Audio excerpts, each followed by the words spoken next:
Well, a ring ding ding VC, welcome to the Personal Oasis. This is the Blind Island, and today I'm going to be entering into a vinyl thread started by Propfe called Show Your Sinatra. Cheers.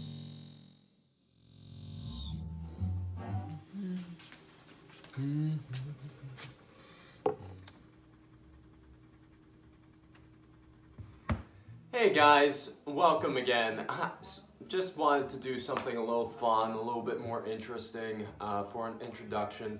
But yeah, today I'm going to be entering into the vinyl thread started by Propfe for Frank Sinatra. And you know, I'm really glad to hear that he did one, because Frank kind of gets, you know, mixed signals in the VC or just by music lovers in general. Either people are like, he co-opted a lot of other singers, or he is too popular. But to me, he never went out there trying to take away fame from other people. People just gravitated towards him because of his charismatic voice. And he didn't have a huge range, but what he could do within that, you know, 2 octaves that he could hit was just a beautiful phrasing and able to swing like no other. So I'm really glad to be sharing off these LPs, and I hope that you guys enjoy what I have to share today. First we have Frank Sinatra's A Swingin' Affair. This came out in 1959, and this is on the original Capitol label. Great stuff here. I remember watching What Women Want, that old 2000, it's not old really, but I think it came out in like 2001, and when Mel Gibson was going around the room singing to Frank Sinatra's I Won't Dance, I just thought that was, that music was so good, so freaking amazing, and I believe that he had a turntable, and that was one of my earliest memories of seeing somebody listening to music and just seeming to just inhabit the entire world. And I know it was a movie, but definitely had an impact on me.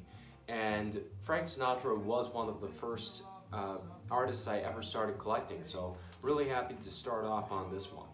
Next album that I'm showing off is Francis Albert Sinatra and Antonio Carlos Jobim.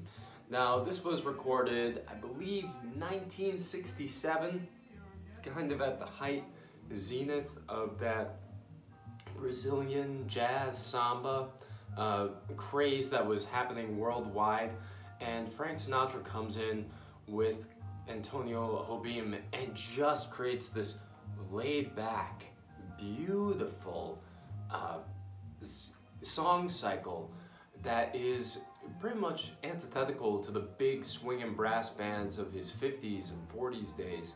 He never sounded more gentle and vulnerable. And if you're not a huge fan of his 50s output, then I highly recommend that you seek out this record. Usually never very expensive at most record stores, but really great album. Next record that I'm showing is Only the Lonely. And this is Sinatra, probably as bleakest and darkest, next to No One Cares. This is probably Sinatra at his most knocked down, drag out. Absolutely gorgeous renditions of some songs on here. Ebb Tide, to me, is an absolute essential that you need to listen to, and One for My Baby.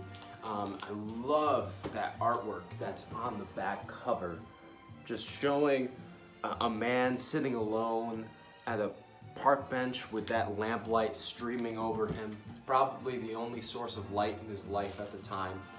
It captures a mood and is really lovely.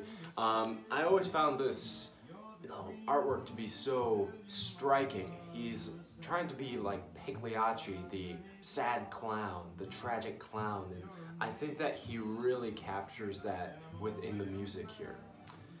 And next we have Songs for Swingin' Lovers. This was, you know, Sinatra's attempt. The rock and roll was starting to really pick up, and people were saying, oh, dinosaurs like Sinatra, Dean Martin, Sammy Davis Jr., they have no place in our time. And Sinatra said, I'm going to come out with a swingin' record that's going to knock the socks off of anybody who listens to it.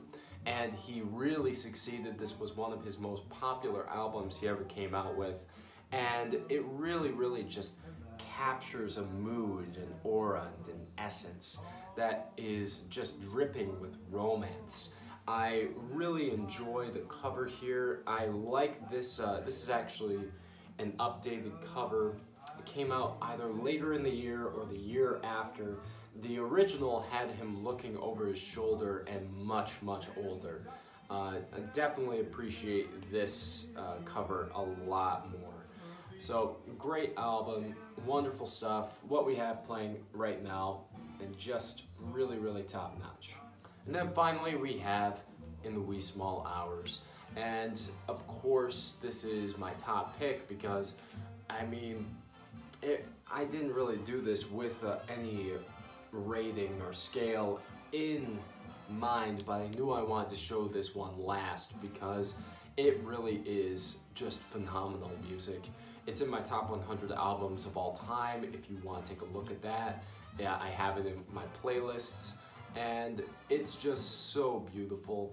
Love the dark, moody feel. The concept album began here, and this was one of the very first albums that I ever bought. Really, really happy to have it in my collection, and just happy to have Frank there. So guys, what did you think of this vinyl thread entry? Are there any Frank Sinatra albums that you believe are absolutely essential that I'm missing in my collection? Let me know in the comments below. And be sure to stay tuned. I'm going to be posting a review of Johnny Cash's Bitter Tears, and I'll be doing a new vinyl finds video. I hope to be seeing you soon here on the Personal Oasis, and I hope that you have a great day on yours. Cheers.